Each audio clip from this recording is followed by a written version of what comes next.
Здравствуйте, я Артур Бязров, ведущий программы «Неудобная студия». Мы собираемся для обсуждения наиболее важных проблем Осетии. И сегодня мы будем говорить о развитии спорта в Республике Северная Осетия Алания. Итак, у нас в гостях Виталий Константинович Сланов, заслуженный тренер России и Южной Осетии.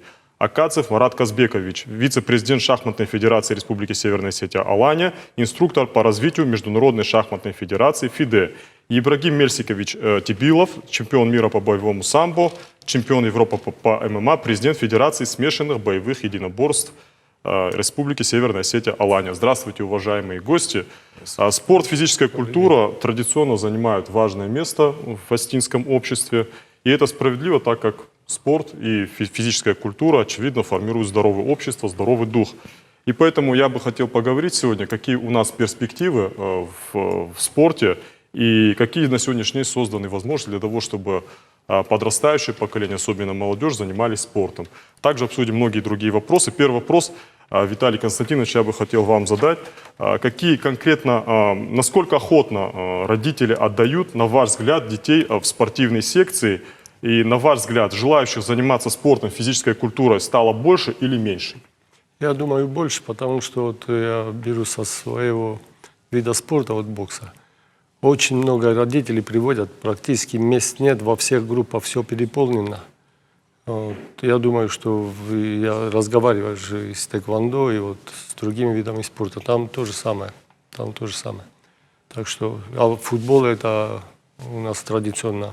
Так что я думаю, что тенденция такая, что все больше и больше родители хотят, чтобы оторвали детей от улицы.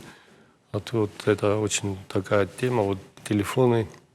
Вот, так что это хорошо. Вы считаете, что в принципе и родители, и молодежь, они осознают то, что спортом нужно заниматься, нужно отвлечь молодежь от каких-то негативного влияния, которое идет, в частности, в том числе через телефоны. Ну, речь даже не столько о том, что какая-то вредная информация, хотя и вредная информация, потребляют они эту информацию через телефоны, средства массовой информации, но и увлекаясь чрезмерно телефонами, гаджетами, естественно, они ведут другой образ жизни, гиподинамия и так далее. Да, и вообще спортом заниматься в любом случае полезно, это здоровье, это к труду приучаются, а потом переключаются на другое, взрослеют. И если человек с детства привык чем-то заниматься, работать, то он и потом во взрослой жизни будет трудолюбивым. В общем, спорт полезен. Ну, действительно, есть множество примеров того, когда бывшие спортсмены, они проявляют себя совершенно в других сферах, в том числе в науке проявляют себя очень успешно. Я знаю много таких примеров. Марат, я бы хотел вам задать, не кажется ли вам, вот в продолжении темы, да, что действительно у нас значительная часть молодежи, подрастающее поколение, даже школьники, они чрезмерно увлечены гаджетами и телефонами, и поэтому им как бы не до спорта. Как вы считаете? Согласен, абсолютно верно. Есть такая проблема. Это проблема, я думаю, даже не Осетии, не России. Это мировая проблема. Технологии вошли в нашу жизнь очень стремительно, очень завоевывая свои зоны и пространства. И наши дети сейчас вовлечены больше нас в этот процесс. И мы, я считаю, должны и обязаны этим процессом управлять. Как это? Мы же не можем объяснить IT-технологии, зло это или добро. Это есть, это норма нашей жизни. Если это мы сможем использовать на благо, то это будет только в плюс человечеству и стране, и нашей республике. Если мы не удержим этот процесс, то это может быть огромной проблемой, потому что закостенелость мышления, клиповое мышление станет огромной проблемой. И спорт мы можем в данном случае использовать как контринструмент для решения этой проблемы. На примере своего вида спорта, шахматы, я могу сказать, что дети, вовлеченные в шахматное движение, у них развивается критическое мышление. Они тот контент, который поступает им извне, они могут анализировать, подвергать критике, смотреть нестыковки и так далее и тому подобное.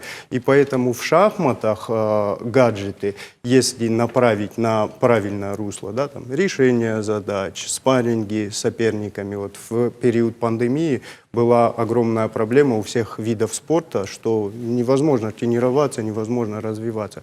В шахматах эта проблема была менее ярко выражена, потому что моментально переориентировались на интернет-пространство, вот эту интернет-сеть, и наладили взаимодействие, наладили игры. Как результат этого Международная федерация шахмат приняла решение на своем съезде конгрессе, что интернет-шахматы могут проводиться с учетом рейтинга, то есть официальные соревнования, чемпионаты мира, чемпионаты Европы теперь могут проводиться в сети интернет.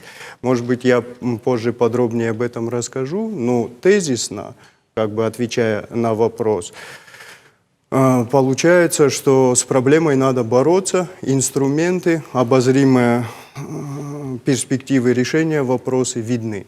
Вот как мы к этому подойдем, зависит от нас непосредственно здесь и сейчас. Ага, а кто должен, вот вы сказали о том, что действительно нужно использовать средства массовой информации, в частности интернет, социальные сети, на благо, да? Вот. А кто должен заниматься этим? Это родители должны проводить какую-то воспитательную работу, объяснять детям, может быть, в школах, и, вот на ваш взгляд? Ну, на самом деле, как идет пропаганда спорта в любых видах спорта, видах Нет, имеется в виду деятельности? не только пропаганда спорта, а пропаганда спорта в привязке к тому, что действительно вот чрезмерное увлечение гаджетами, телефонами, смартфонами, интернетом может принести вред, в том числе и физическому развитию, и духовному. Все верно. Как должно быть организовано понимание вот, функционеров вида спорта шахматы? То есть нам дается инструмент, нам дается возможность, мы должны организовать интернет-классы для проведения соревнований. Как мы делаем там боксерские площадки или там площадки для единоборств, мы также создаем просто не шахматную площадку, а интернет-шахматную площадку. Дети приходят и соревнуются с другими сверстниками из других стран, из других регионов. И, соответственно, задача руководства республики дать эту площадку, да, соответственно, федерация имеет возможности предоставить все технологии. Да, и на базе этой площадки родители, вовлекаясь в процесс, уже доводят до детей, то есть и родители, и тренера, и функционеры, и руководство, все заинтересованные в благих намерениях развития, все участники процесса могут вносить свой вклад и, соответственно, прививать детям именно культуру потребления информации. Будь то контент, будь то соревнования, То есть информация, сейчас есть такое очень популярное выражение, что информация – это нефть 22 века. То есть вот как раньше нефть качали как источник ресурса, источник энергии, так сейчас информация является источником энергии. И если вы будете пользоваться некачественным топливом, да, или не уметь им распорядиться, вы получите трагические результаты. Если вы будете грамотно распоряжаться этим ресурсом, то у вас как бы все двери открыты. Ну, действительно, мы живем в информационную эпоху, поэтому очень важно, чтобы информационный ресурс, и особенно подрастающее поколение, потому что наиболее активно, как мне кажется, они пользуются, молодежь, информацией, да, и интернетом, и социальными сетями. Очень важно, чтобы они использовали на благо, и я полностью согласен, действительно, это такая общая задача, которую нужно решать и совместно и родителям, и тренерам, и всем заинтересованным людям, и в школах, и так далее. Да? Ибрагим, я бы вас хотел спросить, много споров ведется по поводу того, что у нас девушки также участвуют и в смешанных боевых единоборствах, и в боксе на сегодняшний день, да, у нас есть. И, как мне кажется, достаточно успешно, ну и, по крайней мере, есть хорошие примеры того. Вот на ваш взгляд, вот насколько это необходимо, чтобы девушки занимались такого рода видами спорта, да, силовыми? У нас сегодня это постоянные споры. У нас зависит, наверное, все же мы приходим к тому, что у нас менталитет такой, то, что девушки должны заниматься женскими делами, так скажем. Но сегодня, когда девушки приходят в спортзал и просят, мы как бы отказать не можем. Мы принимаем, наблюдаем. В процессе мы можем сказать, может, стоит все же там обратить внимание там, на какие-то женские виды спорта, потому что это удары, это больно, это травмы, которые девушкам, конечно, не нужны.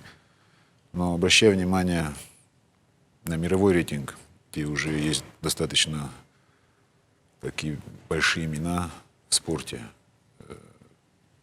хочется, конечно, тоже, чтобы и они достигли этих высот. У нас есть такие имена, как, например, Милана Дудиева, которая первая из россиян, которая попала в такой промоушен, самый известный сегодня, так как UFC. И уже когда они попадают на такой уровень, мы уже начинаем говорить, что это наша девчонка, это россиянка, это осетинка и так далее. Да, я бы сказал свое мнение. Не хотелось бы, чтобы наши девушки выступали в таком жестком виде спорта, так как ММА, там, бокс и так далее. Но если у человека, так скажем, женского пола есть желание, и мы видим это стремление, и у него получается, я думаю, надо бывает помочь. Ну, в основном речь идет о том, что это вредит, ну, может быть, кто-то говорит об эстетике какой-то, не очень красиво. Есть такое мнение, да, по крайней мере, да. Вот лично я, скажем так, мне интересно бывает посмотреть, я вижу, мне приятно бывает посмотреть на успехи наших спортсменов, в том числе в этих видах спорта, и в том числе в боевых единоборствах и так далее. Но еще такой вопрос есть. Вот насколько возможно сохранить вообще здоровье в целом вот в этих видах спорта, на ваш взгляд? Вообще Ну, заниматься... травмы, любой спорт, он, конечно, сопряжен, конечно, с травмами. Ну, Это конечно, очевидно. сегодня приходим к тому, что заниматься спортом надо, потому что это здоровый образ жизни, это, во-первых, физкультура. И уже в процессе ребята определяются, и, конечно, их тренера, на какой уровень им выходить. Просто заниматься физкультурой или уже переходить на новые грани, это уже по определенной спортивной карьере. Если уже у ребят получается, мы тщательно начинаем разбирать его путь и подводить спортсмена уже к таким ступеням межрегиональным, там, российским, международным и так далее. И надо помогать сегодня этим ребятам. Очень многие сегодня забыты тем, что нет должного внимания этим ребятам. Виталий не даст соврать, что сегодня именно в контактных видах спорта, да и в любом виде спорта, если нет помощи, а помощь у нас сегодня какая-то финансовая, это выезд за пределы нашей республики, потому что ребята достигают максимальных высот в пределах республики, но им надо развиваться, и нужны новые бойцы. И развитие будет максимально только в том случае, если мы будем выезжать за пределы и боксировать с другими бойцами. Спасибо, Ибрагим. Ну, мы об этом тоже поговорим, о том, каковы перспективы, да, и развития, в том числе и единоборств, боевых единоборств. Виталий Константинович, я бы вас хотел спросить, вот какие на сегодняшний день созданы возможности у нас в республике для того, чтобы у нас как можно больше людей занималось боксом, и можно ли добиться такого уровня у нас, чтобы бокс стал таким же, может быть, национальным видом спорта, хотя, на мой взгляд, он достаточно популярен, в принципе, но достиг такого уровня, как, скажем, вольная борьба, может быть, футбол, на ваш взгляд?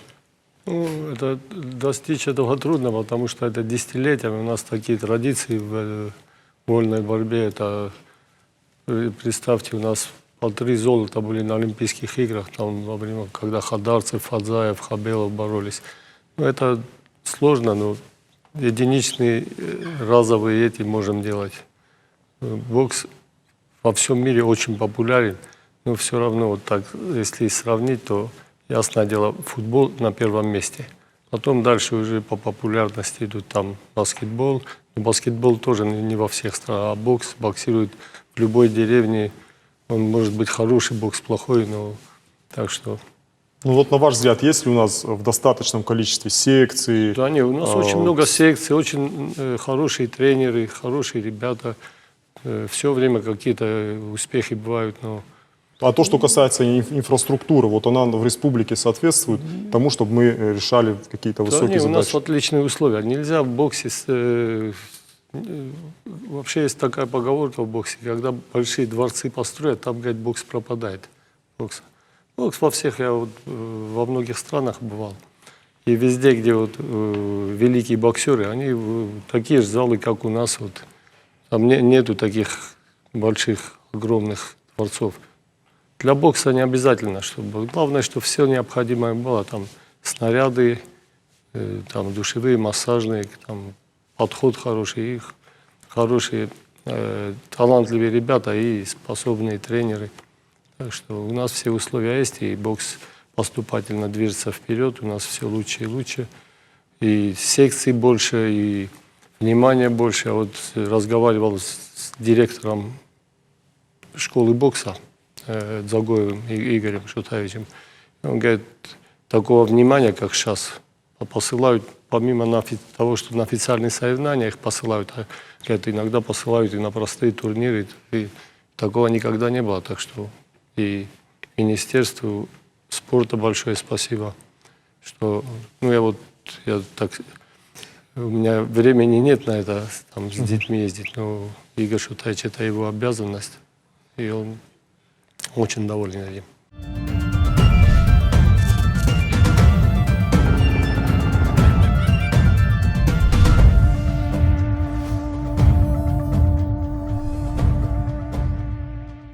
Марат, я бы вас хотел спросить, вот какие на сегодняшний день созданы условия для того, чтобы подрастающая молодежь занимались шахматами, и планируется ли у нас в республике открытие новых школ соответствующих? Ну, смотрите, мы сейчас по виду спорта шахматы, по нашим оценкам, мы являемся в начале пути. То есть сейчас уже... Вы это имеете в виду республика наша? Да, именно республика, мы говорим о республике, потому что тот мировой бум, который идет по всему миру, да, то есть вот, к примеру, чтобы понять масштаб важности события, из там 193 стран ООН, да, 120 приняли в свою программу шахматы как развитие мышления в школьную программу. То есть шахматы в школе в 120 странах используются как государственный инструмент образовательный. Да? То есть это говорит о многом. И вот этот бум, который идет по всему миру, он колоссально ощущается в России, в наших локомотивах. Да? Там Питер, Москва, мегаполисы, Новосибирск и так далее. И, соответственно, имеется в виду, внедряется в школьное образование? Да, имеется в виду, что внедряется в школьное образование. Но и у нас же он внедряется в школьное образование, сколько? Да, почему я говорю, мы в начале пути, проделана огромная работа, чувствуется государственная поддержка, ну, начало этой государственной поддержки, да, то есть Министерство образования выиграло программу, запустило 120 гостиных, это породило колоссальную популярность в шахматах, то есть уже все знают, имеют возможность прийти, попробовать свои силы, потому что вот... А что значит 120 гостиных? Вот я, допустим, не знаю об этом. 120 гостиных, то есть в образовательных учреждениях, это, как правило, школы, розданы по 6 комплектов шахмат, часов, инвентаря, столы, стулья и демонстрационная доска. То есть у тренера есть возможность, такой мини-зал, да, получается, у тренера есть возможность прийти, показывать, и шахматы введены как обязательный урок, то есть дети, там, один из уроков физкультуры, приходят на шахматы, допустим, к примеру. То есть шахматы — это уже обязательная дисциплина в школах? Это в уже 120 школах, да, я правильно вас понимаю?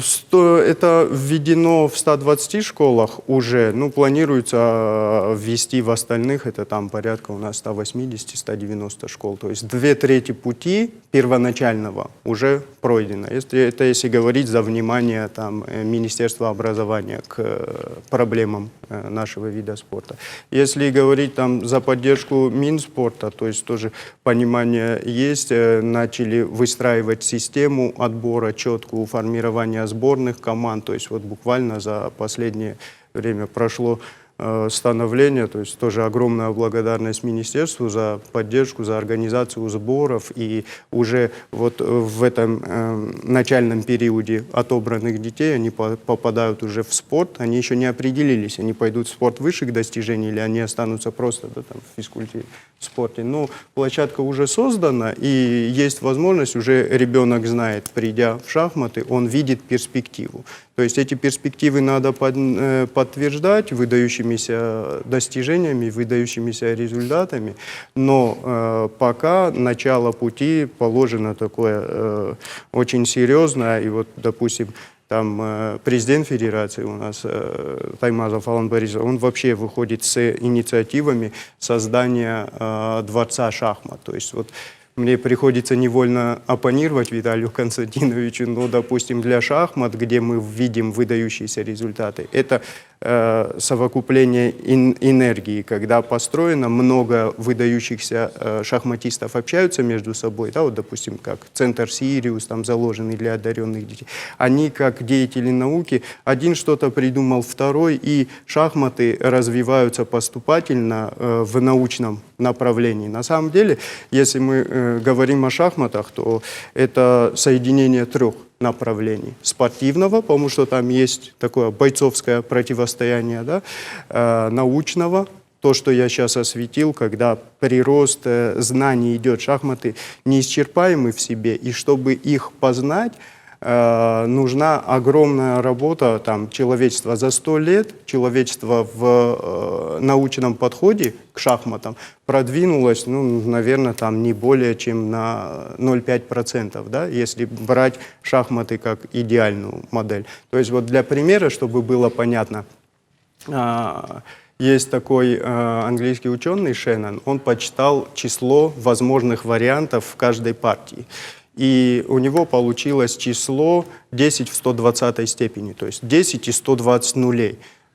Чтобы это было наглядно понятно, что это, то есть число атомов в обозримой Вселенной 10 в 78 степени, то есть 10 и 78 нулей, тут 10 и 120 нулей. Ну, да? есть возможность, есть потенциал, скажем так, для развития, есть возможность, чтобы шахматы развивались, действительно, да? Я Да. правильно вас понял, наверное? Да. Но если брать, вот, говорить о какой-то инфраструктуре, которая, может быть, желаема, да, чтобы она была, создавалась. Вот вы сказали, дворец шахмат, да? Вот у нас будет создаваться соответствующие учреждения, или, может, они уже есть, эти учреждения? Вот, может, мы об этом не знаем. Ну вот на данный момент из наших достижений мы можем зафиксировать достижения вот, Министерства спорта по поддержке Министерства образования по формированию гостиных, да, и, соответственно... Ну, то есть наши органы государственной власти уже обратили внимание? Я Да, правильно? уже чувствуется, что внимание обращено, результаты этого внимания хочется уже пожинать через определенный там, промежуток времени. Там, Ну, наверное, хотелось бы лет. чего-то больше. Вот вы говорите о том, что есть действительно шахматы, когда занимается подрастающее поколение, а есть спорт высших достижений. Вот когда мы сможем выйти, допустим, есть ли такая перспектива, что мы создадим такую инфраструктуру, когда мы будем и проявлять себя и в спорте высших достижений, у нас появятся чемпионы? Ну вот смотрите, на детском уровне уже проклюнулись, у нас есть чемпионки мира в командных достижениях школьных, то есть там Малаидзе Ляна, Дряева Лана, девочки уже зарекомендовали, это как раз еще и затрагивает вопрос женского спорта, насколько там женщины должны заниматься спортом, в том числе шахматами. У нас есть уже ребята, которые взошли на пьедестал российских соревнований, то есть это исторические события, которых до этого не было, это вот ближайшая ретроспектива, о которой мы говорим. Ну и наш больной вопрос с секциями у нас намоленный такой исторический шахматный клуб на Ленина 29. Он сейчас там в полной разрухе, в аварийном состоянии, и необходимо, это уже такая национальная программа, я не знаю, необходимые средства для его восстановления. И, соответственно, мы в ожидании, соответственно, программа написана, какие-то работы ведутся, и мы в ожидании, что это сердце забьется, и оно протолкнет шахматную кровь во все регионы, во все районы, в том числе даже отдаленные, да, там в Моздок сразу откликнется, там, ну, наши 9 Ну, это действительно очень районов. Да, поэтому... Вот осветив две грани, еще хотелось бы затронуть третью наука, искусство, спорт. И как искусство шахматы проявляются своими композиционными красотами. За это направление тоже можно отдельно осветить. Ну, я думаю, уже не в рамках нашей программы, а в рамках посещения дворца шахмат. Ну, будем надеяться, да, действительно, что это произойдет в скором будущем. Ибрагим, я бы хотел у вас спросить, смешанные боевые единоборства, как мне кажется, они чрезвычайно популярными стали, вот последние, может быть, 5, может быть, 10 лет, ну, набирают, все больше и больше набирает популярность. И действительно, если взять, в частности, Северный Кавказ, на Северном Кавказе есть много бойцов, скрывать не буду, мне тоже интересно, я периодически наблюдаю за этим видом спорта и за отдельными спортсменами. А вот если брать Северную Осетию, вот какое место мы занимаем вот в Российской Федерации, может быть, на Северном Кавказе по уровню развития смешанных единоборств? И каковы наши перспективы? Может, мы в начале пути или мы уже занимаем какое-то место определенное? Есть такая крылатая фраза уже на просторах интернета: мы развиваемся. Ну да, мы переходим на новый уровень. У нас уже появляются такие достаточно громкие имена и в России, и за пределами России. Есть молодые ребята, которые сегодня уже так достаточно хорошо проявили себя, подписали контракты в хороших таких, одних из лучших промоушенов мира, так скажем. Сегодня в России это ACA. Наши ребята выступают и в ACA, и есть младшая лига, это ACA Young Eagles. У нас есть такой Марат Балаев, который сегодня проявил себя и как боец, и как личность. Его знают за пределами России. Но он чрезвычайно популярен, наверное, один из самых популярных бойцов в России, Да, как мне кажется. у него не только такая жизненная история есть, но уже у него есть спортивная история, где он доказал, что он, несмотря ни на что, готов идти до конца и прославлять нашу маленькую республику. Но за ним есть такие бойцы, как там Ахарбек Каргинов, Бикоев Азамат, Кулаев Тамерлан, которые проявили себя и в младших лигах, и уже достаточно хорошо показывают свой рейтинг и уже в больших лигах. Если брать любительские виды спорта, так как все ребята должны первоначально проходить любительский путь, чтобы достичь таких хороших высот, опыта, а потом уже пройти профессионала. Сегодня есть такие, буду говорить про Союз ММА, это вид аккредитованный, где основатель был Федор Емельяненко. И у нас есть уже тоже хорошие ребята. В прошлом году Никита Кульшин выиграл чемпионат мира и уже сейчас перешел на профессиональный путь, где уже дебютировал.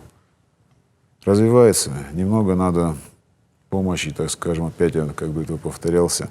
Мы вращаемся здесь вокруг себя, ребята друг друга знают, надо выезжать за пределы и уже встречаться с первыми номерами. Это сборы, где собираются лучшие. Если брать российский уровень, лучшие в России, которые уже проявили себя по нумерации, это на чемпионатах, на первенствах, на турнирах. И надо именно с ними пересекаться, встречаться, чтобы набираться опыта. Потом уже, конечно же, опять же, наши возможности, чтобы выезжать за пределы России, где уже первые номера мира собираются. И этот багаж очень важен. И если наши ребята будут выезжать, и те, которые выезжали, они достаточно уже наглядно показывают новый уровень. То есть все-таки очень важно, я так понял, чтобы спортсмены, бойцы именно, да, смешанных единоборств выезжали за пределы республики, да, и, как вы сказали, для этого нужна в том числе и поддержка, финансовая поддержка. Наверное, ее не хватает, да, на сегодняшний день, я так понимаю. И сегодня это внимание будет, я думаю, в любом виде спорта, не только в ММА, там, в боксе, в танцах и везде. Ребята наглядно будут показывать новый уровень, надо знать. Уже те ребята, которые выезжали, когда они в залы приезжают, они показывают уже новый уровень, новую работу, и это сразу бывает видно. Поэтому надо чаще наших ребят отправлять за пределы нашей республики хотя бы. Ну, действительно, очень много спортсменов, даже вот вы упомянули Марата Балаева, ну, как мне кажется, действительно, это, можно так, как это сейчас выражаются, звезда, да, в этом виде спорта. У нас один из популярных бойцов, и в ряде интервью он действительно, ну, часто говорит о том, что очень важно, чтобы была поддержка, да, потому что все-таки этот вид спорта, он затратный, да, и выезды, и подготовка, это сопряжено, как мне кажется, с большими расходами, насколько я понимаю, да? Ну да, расходы большие. Взять сегодня Кавказ, у нас все сегодня ММА это и вправду очень быстро развивается. Есть одни из громких имен не только, наверное, на Кавказе, в России, но всему миру известно такое имя, как Хабиб Нурмагомедов. И от таких бойцов, я думаю, очень многие и подрастающее поколение наблюдают и идут в определенные сферы единоборства, скажем. Поэтому у нас в республике это развивается, хоть и не большими шагами, так как на душу населения наш меньше, чем, конечно, чем Дагестан. Но я думаю, вот постепенно будут появляться новые имена, которые будут блистать, так скажем, не только в России. Ибрагим, а вот то, что касается инфраструктуры, которая создана в республике, для этого необходимы тоже условия, нужно, чтобы были залы и так далее. Вот есть ли это в достаточном количестве у нас в республике, на ваш взгляд? Конечно, да, как Виталий говорил, у нас именно в этом направлении все не просто хорошо, все идеально. Есть такие залы, которые на Кавказе, в мире, наверное, будут конкурировать. Самое главное — это желание ребят. Это какие-то вновь построенные объекты? Вновь или... построенные объекты, да, там есть все, так скажем. Раньше ребята занимались, кто в подвалах, кто в таких маленьких залах, где именно энергетика спортивная. Когда туда спортсмен заходит, он чувствует энергетику, ему хочется тренироваться и работать. Но когда тоже в большие храмы заходит спортсмен, там неуютно, там холодно, и даже иной раз и хорошо поработать нету желания. Поэтому у нас все есть сегодня. Для бойцов именно конкретно ММА, скажу, было бы желание, и там будут и работа тоже. Спасибо, Ибрагим.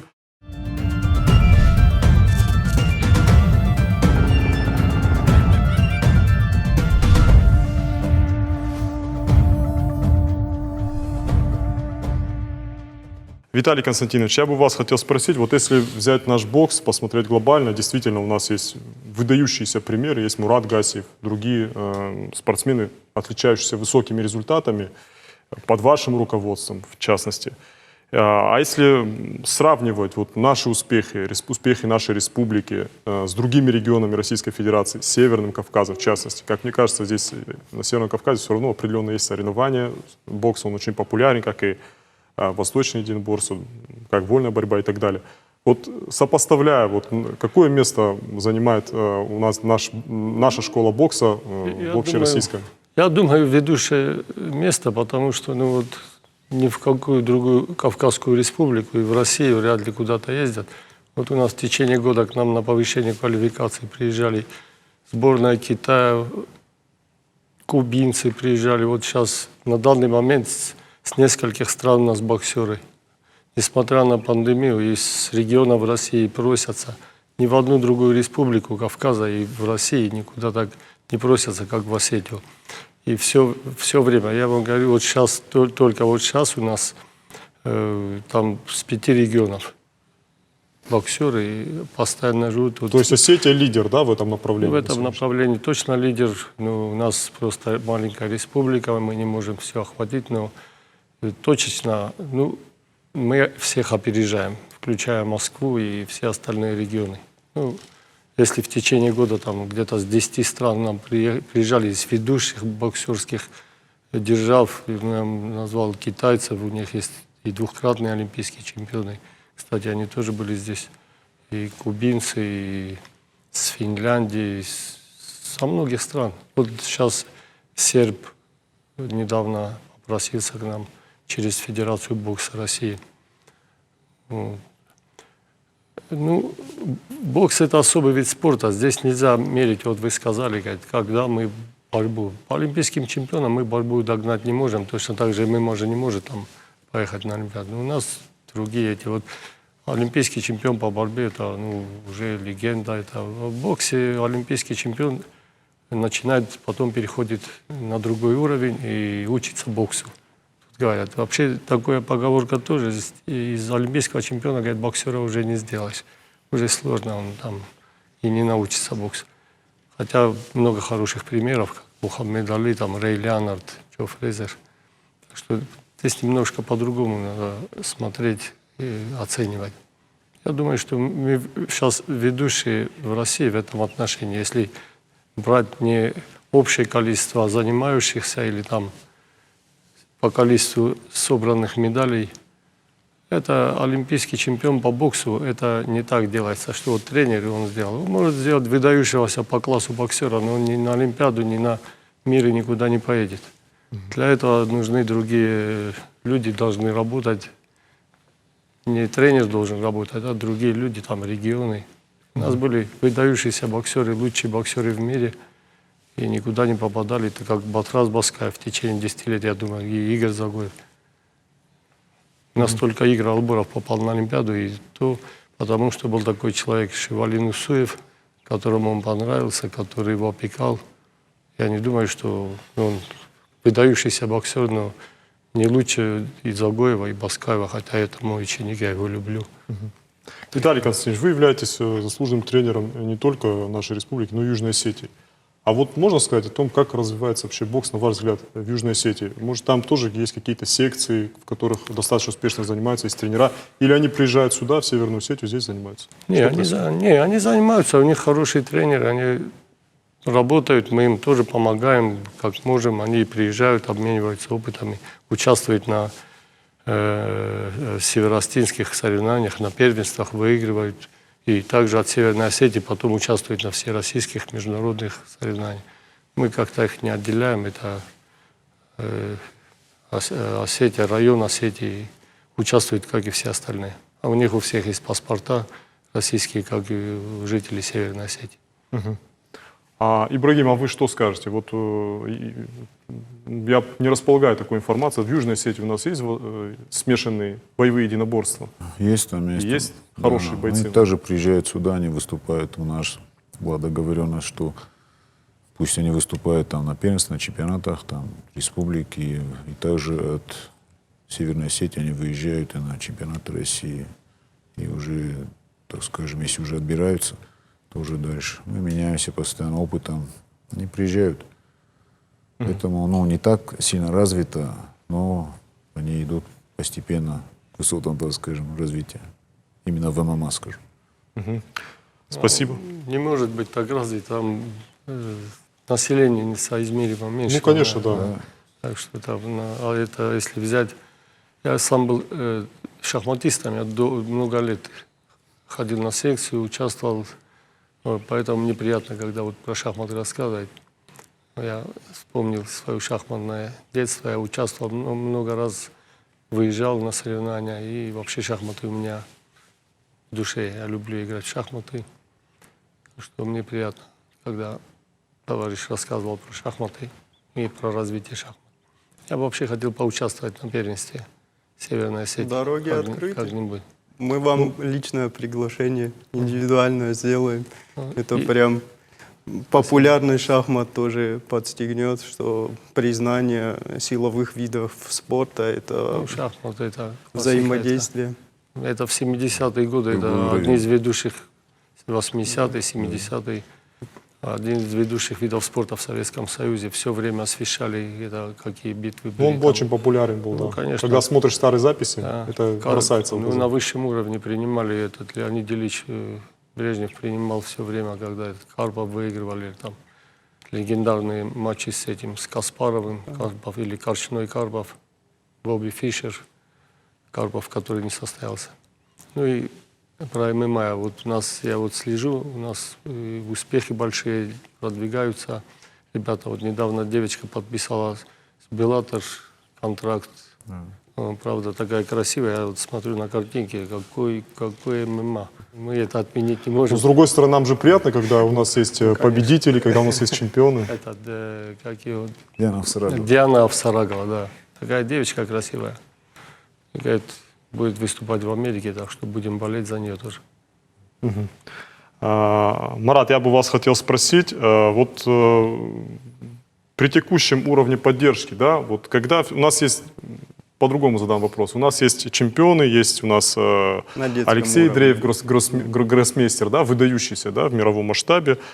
А вот каковы перспективы того, что у нас появятся аналогичные чемпионы, гроссмейстеры, может быть, в ближайшем будущем, может, через 5 лет, может быть, в другой какой-то перспективе?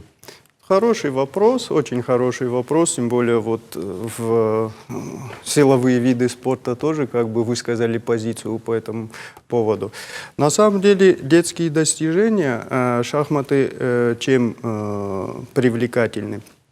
У них нету такой значимой судейской и покровительской составляющей. То есть выходишь, ты в равных условиях, там судья не выкидывает флаг, судья не поднимает баллы, да, то есть, да, идет борьба интеллектов, идет борьба умов, но фактически засудить, ну, невозможно. То есть значение судьи и значение тренера по сравнению с другими видами спорта в разы преуменьшается, потому что, допустим, поработав с нашей, вот наш земляк Дреев Алексей Сергеевич, который вы говорите, я считаю, очень недооценено и незаслуженно забыто это имя, потому что мы знаем Карпова-Каспарова, да, а тот же Алексей Сергеевич, он занимался у выдающегося тренера Марка Дворецкого.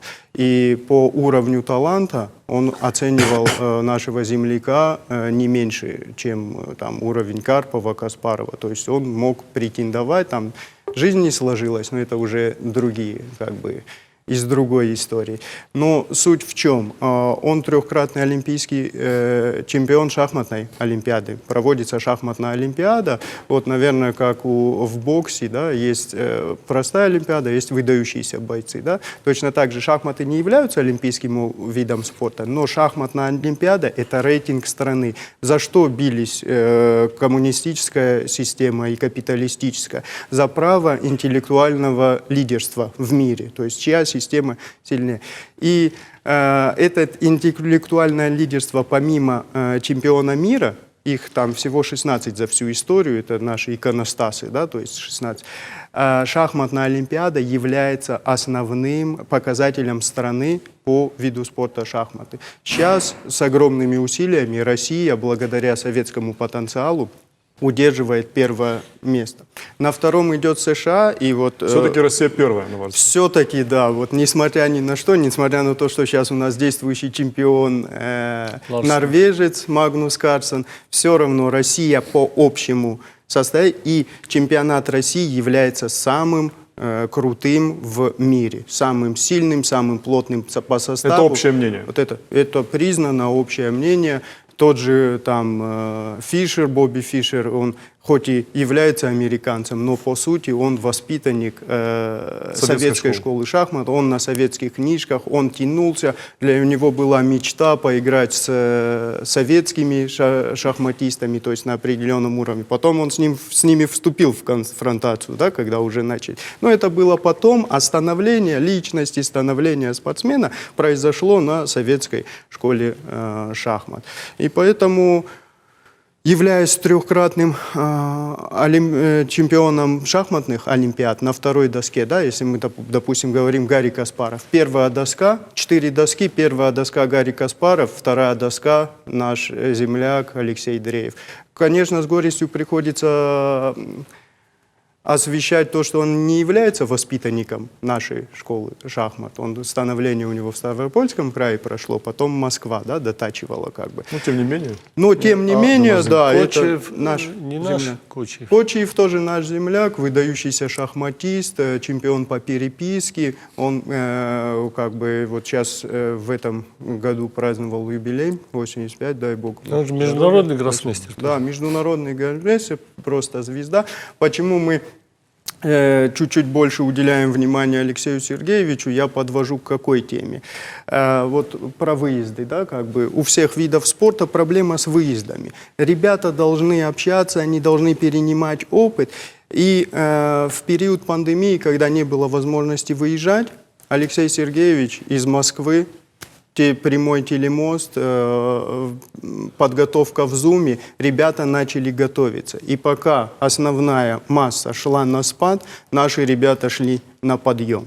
Сейчас вот я упоминал, благодаря там поддержке Министерства спорта, получается замкнуть их уже в офлайн режиме. То есть получается пригласить, получается организовать. И благодаря вот этим усилиям, то есть мы закрыли определенный уровень вопроса спорта высших достижений. Если я рассказывал, что у нас 120 гостиных и плюс разрядные секции, которые порождают наш внутренний календарь и позволяют нам, как Россия на мировом уровне пытается представить свой интеллектуальный потенциал, да, хорошими показателями в виде спорта шахмат. Так мы пытаемся на уровне СКФО давать бой Дагестану, давать бой Ставропольскому краю, несмотря на их численное преимущество. То есть вот тут шахматы, показатель интеллекта не всегда равно количеству людей, количеству вложенных ресурсов. Вот в этом разрезе у меня тоже к Виталию Константиновичу есть интересный вопрос. Мы затронули вопрос борьбы. Да? Насколько мне известно, в борьбе в Индии оказывается сумасшедшая поддержка, просто нереальная там финансово, и они не могут там из 1,5 миллиарда жителей, да, если мы говорим о количественном соотношении, они не могут воспитать там... чуть меньше 1,5 миллиарда, да. Ну, округляя, да.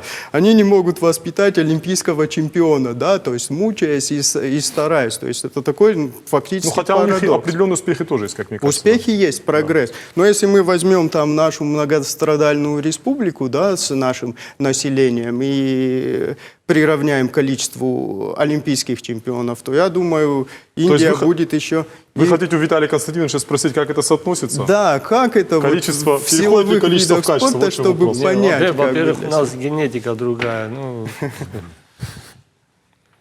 посмотри, только по тяжеловесам посмотри, сколько олимпийских чемпионов, медалей у нас сколько олимпийских в тяжелом весе. Еще чисто случайно Савкат Зарасов упустил золотую медаль в Риме. А то вообще, если еще считать, что Гобеджашвили тоже как бы наполовину астин, то у нас практически все золотые медали в супертяжелом весе, это, ну не все, но большинство медалей это наши после Александра Медведя. Но генетика одно, школа другое. Какая школа у нас? Выдающаяся школа. Бывают какие-то спады, какие-то, ну, у нас, наверное, ведущая школа в мире, ну, наравне с нашим братской республикой, вот Дагестаном, ну, примерно на равных. Когда-то мы бываем... Вы имеете бокс в виду, да? Не, я борьбу. Борьбу? Борьбу, да. Борьбу, но в Дагестане там больше 3 миллионов человек, и там практически все борются. У них нету, у нас все виды спорта. У них только борьба и футбол, а у нас и футбол, и фехтование, он олимпийский чемпион, и дзюдо. И... Ну и смешанные единоборства тоже, как мне кажется, очень популярны. Да, все виды спорта. У нас в хоккей играют, фигурное катание, в хоккее уже какие-то чемпионы. Ну, представьте, в Осетии хоккей, в большой теннис, вот сейчас наш земляк выдающиеся результаты показывает. Так что, учитывая население Осетии, у Дагестана узконаправленно, вот борьба, вот ММА и футбол. А у нас и ММА, и футбол, и борьба, и все виды спорта, включая тяжелую атлетику, и шахматы. И в шахматах мы вообще 2 международных гроссмейстера. У кого еще есть на Северном Кавказе гроссмейстер международный.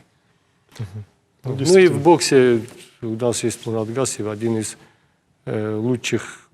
Если не считать Костю Дзю, то Костя Дзю под российским флагом никогда не боксировал в профессионалах. То, наверное, самый титулованный, самый яркий боксер – это Мурат Гасиев. Ибрагим, я бы вас хотел спросить, вот мы затронули такую тему, в частности, вот Виталий Константинович сказал о том, что он занимался шахматами, а потом наверняка... Я не просто занимался, я был чемпионом. 3 года подряд сидел за первой партой, и в чемпионат Южной Осетии я выигрывал белую ладью. Чемпионат белой Тем ладьи. более, да. Вот ты же Белая знаешь, что такое сидеть за первой партой. И вот 13 школ я выигрывал, 12-й школа-интернат, я выигрывал все партии. Ну да, тем более у вас такие достижения. И это, как мне кажется, пример того, что человек должен развиваться гармонично, да? Чтобы сочеталось в нем и физическое развитие, и в том числе интеллектуальное, духовное развитие. Да? Вот как вам кажется, вот насколько важно спортсменам, действующим спортсменам, объяснять подрастающему поколению, которое занимается спортом, чтобы они, помимо того, чтобы занимались физической культурой, спортом, чтобы они развивались духовно, интеллектуально. Потому что я вот смотрю, допустим, в интернете, по телевидению, есть действительно спортсмены, которые достаточно эрудированы, интеллектуально, духовно развиты. Есть и другие примеры, когда спортсмены, скажем так, даже и интервью нормально не могут дать. Вот как вы считаете, насколько это важно? Это очень важно. Знание не только спортсмену, но всем очень важно.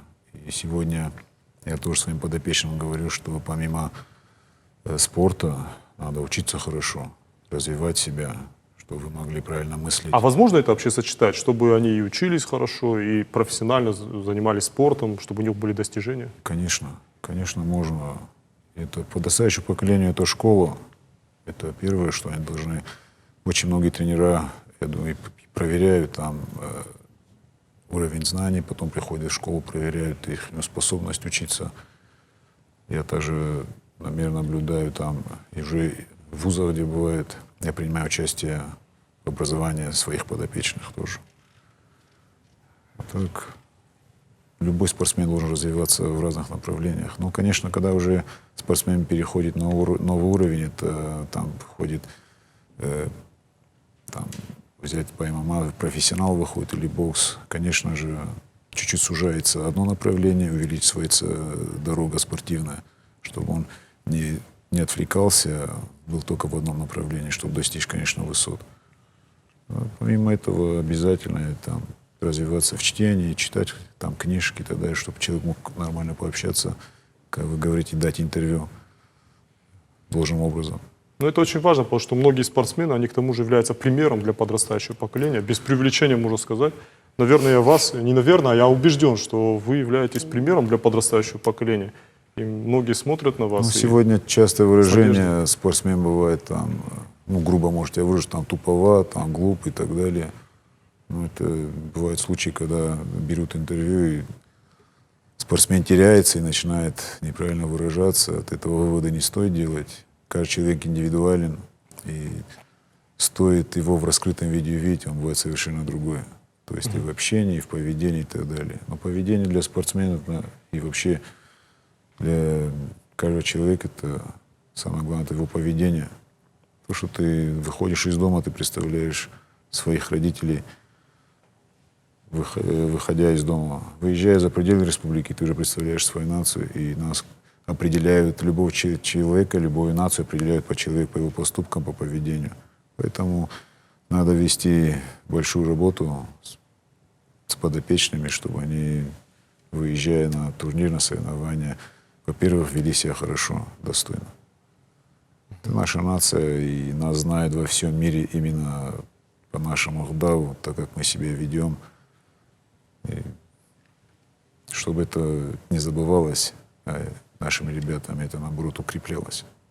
Ну, это да, действительно очень важно. Хотя, допустим, если мы возьмем смешанное единоборство, вот я обратил внимание на такую деталь, что там есть часто смешанное единоборство превращается в такой шоу-бизнес, в котором спортсмены, они ведут себя не всегда в рамках каких-то приличий, в рамках какой-то этики. Вот вы как к этому относитесь? Нужно ли идти на поводу этой моды?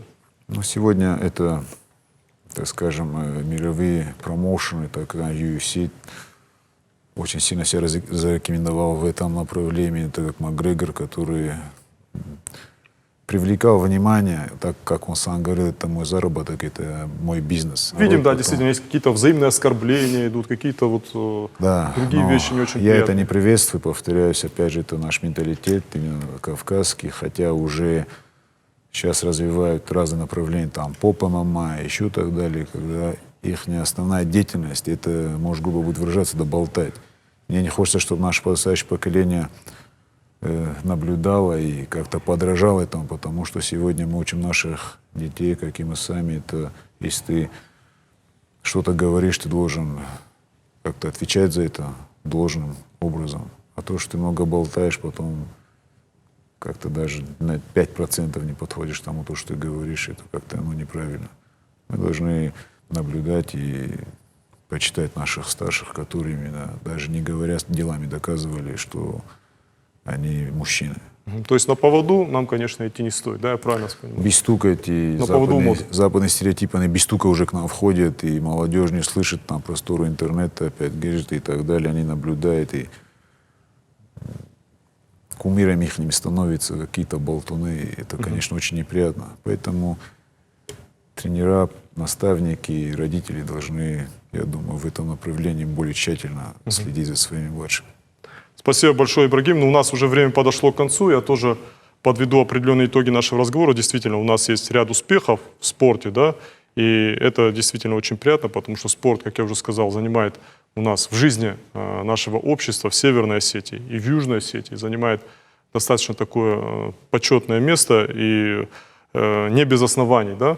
Но в то же время хотелось бы, чтобы это все и в дальнейшем развивалось, чтобы создавались условия, да, потому что в отдельных видах спорта их не хватает, да, этих условий. В любом случае есть какое-то пространство у любого вида спорта для развития и для создания дополнительной инфраструктуры и многих других вещей. Нужна финансовая поддержка дополнительная и так далее, и так далее.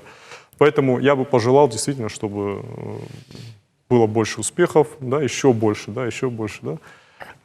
И спасибо вам за участие в программе и за вашу позицию. Действительно, вы на сегодняшний день являетесь таким примером для молодежи. Спасибо большое. Это была программа «Неудобная студия». Встретимся через неделю. До свидания.